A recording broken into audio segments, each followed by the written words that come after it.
Rupert Reid, we heard Jeremy Hunt there say record number of doctors, record number of nurses being trained. So these vacancies are going to be filled, aren't they?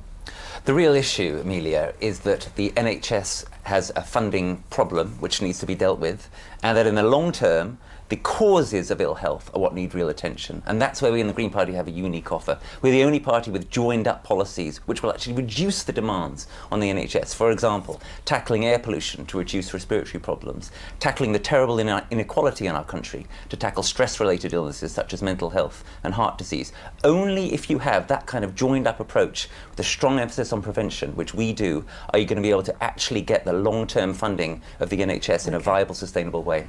Sir Bob Russell, Colchester Hospital, I mean, has had huge pressures. It's been in special measures.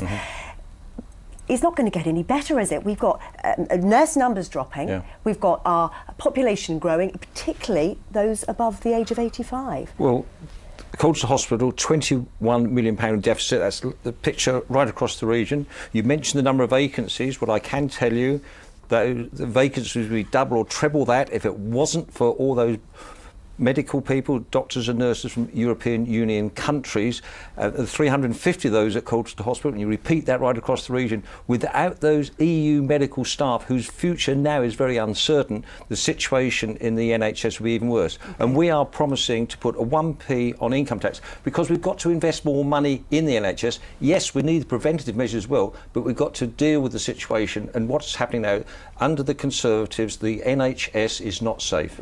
I'm sure, Peter Reeve, you'd like to come back on that point about NHS staffing and coming out of the European Union. Well, I certainly would. Let's address the European Union side of it. Nobody is arguing that we won't be allowing people into this country with the right skills to fill the right jobs. But the reality is, even now, 2/3 of foreign workers in the NHS are non-EU citizens. So this isn't an EU issue. And as far as UKIP's policy on health, I mean, generally you want taxes to drop, don't you? So how are you going to pay for the NHS? Yeah, UKIP is the only party being absolutely honest about this. But how are you going to pay for the taxation NHS? isn't even going to solve the problem, and I think people out there are starting to get tired of having their pockets fleeced by yet another policy announcement about tax rises, and even the Tories are doing it.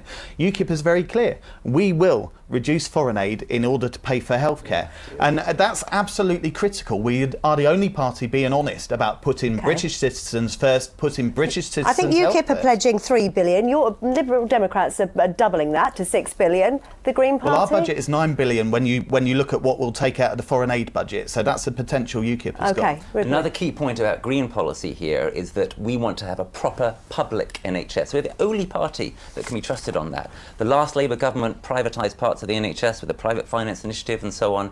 All the other parties are not pro a real proper public NHS. And the great thing about a public NHS, it's cheaper. So that makes it once again easier to fund. A landslide Tory government, privatisation will be speeded up, and the newspapers today are floating the idea of people having to pay to go to the doctors. The only solution is greater investment and preventative care. The two go together. But we do need us medical staff. With respect, under the last coalition government, there was significantly more privatisation. You don't really have a leg to stand on. I don't think anyone's going to take you seriously on this. I actually do, because the privatisation started under Labour. The Liberal Democrats and in coalition under you.